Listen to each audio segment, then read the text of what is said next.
Félix Bonfim detona Carlos Tomaiolo e fala da importância dos laudos. Isa Pereira revela quem é atualmente a sua grande adversária. Carlos Tomaiolo tem opinião, está divulgando isso, que você não pode ter acesso a laudos. Ele, inclusive, quer defender de forma interna e por debaixo do pano que isso não seja exposto. E eu vou provar que ele está errado. Boa tarde a todos. Eu estou aqui para trazer um assunto de extrema seriedade. Assistam esse vídeo com muita atenção, porque é importante para todos vocês, para todos nós. Gente, é o seguinte, o Monstercast, grande pessoal aí do Monstercast, um abraço aí pro Superman, pro Ed GH, para toda a equipe, colocou um podcast que eles fizeram com o senhor Tomaiolo.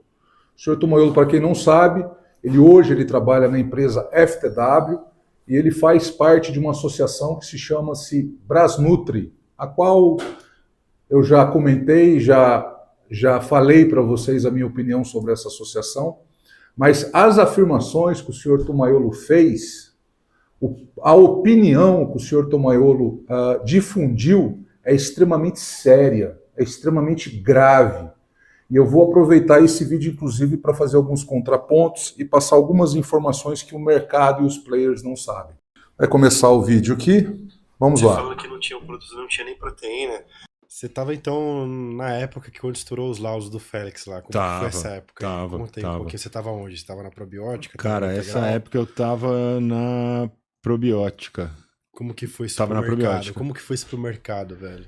Cara, quando o Tomaiolo estava na probiótica, só para vocês entenderem, eu entendo que nesse período eu fui participar do primeiro evento, se eu não me engano, acho que era a Expo Nutrition. Para minha surpresa, onde havia admiração por parte de todas as empresas, quase todas as empresas que ali estavam admirando o meu trabalho, o senhor Tomaiolo subiu no palco durante o evento e me criticou pesadamente, fazendo parte da probiótica. Eu lembro disso até hoje.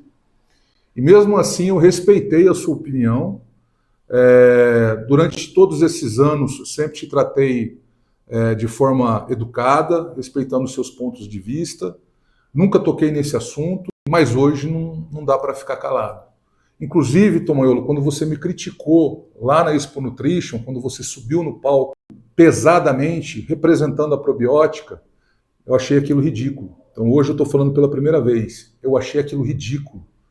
E logo em seguida, o Léo Stronda subiu, na época representando a Integral Médica, e me defendeu. Só para deixar claro, tá? Cara, foi um baque violento, né, cara? Porque, na verdade, isso respingou de uma forma geral, né? Não interessa quem tinha problema e quem não tinha. Virou meio que um consenso, não, assim. Tipo, suplemento é nacional ruim. não presta. Suplemento é ruim. Atrás, né? Isso foi péssimo, porque quem não tinha culpa no cartório tava levando também. Porque você imagina a mãe... Quem não tinha culpa no cartório estava levando também. Engraçado. Eu comecei a divulgar as marcas de suplemento reprovadas e aprovadas. E isso, em 2014, quando eu divulguei a Max Titânio como marca aprovada, a Max Titânio saiu de uma marca medíocre e explodiu no mercado. Ela deu um boom no mercado graças aos laudos que eu fiz, que inclusive foram até comentados recentemente pelo senhor Renato Cariani em um podcast junto ao Léo Stronda.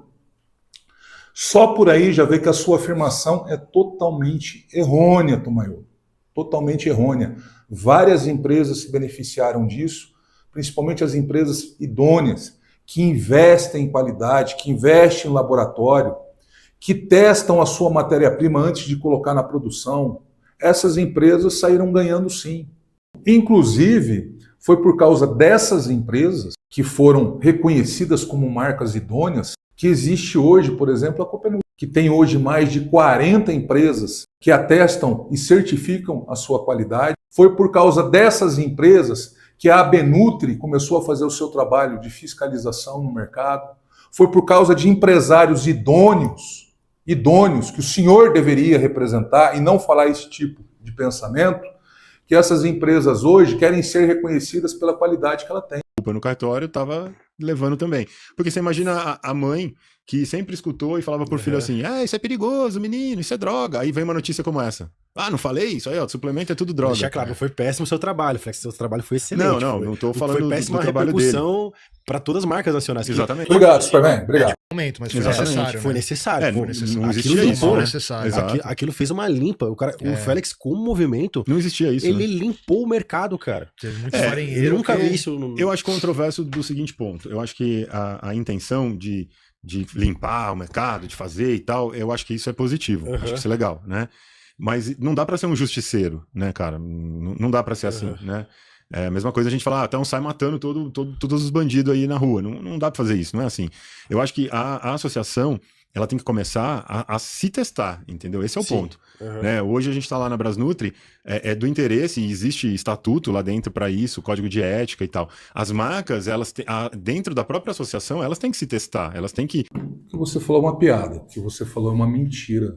Quando eu comecei o trabalho dos laudos, a Brasnutri me chamou para conhecer o meu trabalho e me fez um convite para trabalhar com eles. E esse convite ele foi recusado porque a principal proposta era o seguinte: eles queriam que eu fizesse análise do mercado em todo o mercado. Só que quando chegasse nos associados da Brasnutri, que se tivesse alguma irregularidade, que essa irregularidade fosse resolvida entre portas fechadas, de forma individual, sem expor isso ao público. E eu não aceitei ir para a Brasnutri nessa época, porque isso gera protecionismo, corporativismo com empresários e empresas fraudulentas, falsificadores e picaretas.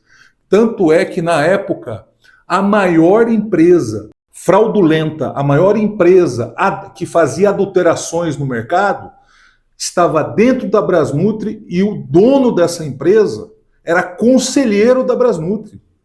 Qual ela considera a maior rival dela no esporte e o que mais admira e mais detesta na rival? Então, atualmente...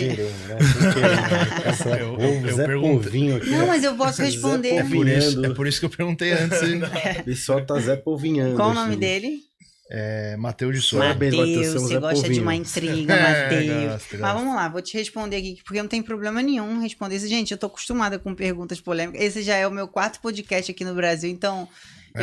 Não, mas o timing foi incrível, Isa. O timing desse aqui foi incrível. Foi bom, né? Foi bom aqui. Mais ou menos, né? Porque eu abri os comentários lá do post que a gente postou, a gente não viu o que aconteceu, a gente tava ao vivo. Menino, nem eu tava assistindo minha série lá, meu Black Mirror, daqui a pouco. Foi assim, eu vejo um monte de notificação. Assim, eu postei a imagem e começamos a gravar. Aí quando acabou eu fui ver tipo 80, 90 comentários, eu falei, nossa, engajou, né? Aí eu vi, eu falo mal, isso aqui, eu falei, nossa, o que tá acontecendo? A mais que vem para o bem.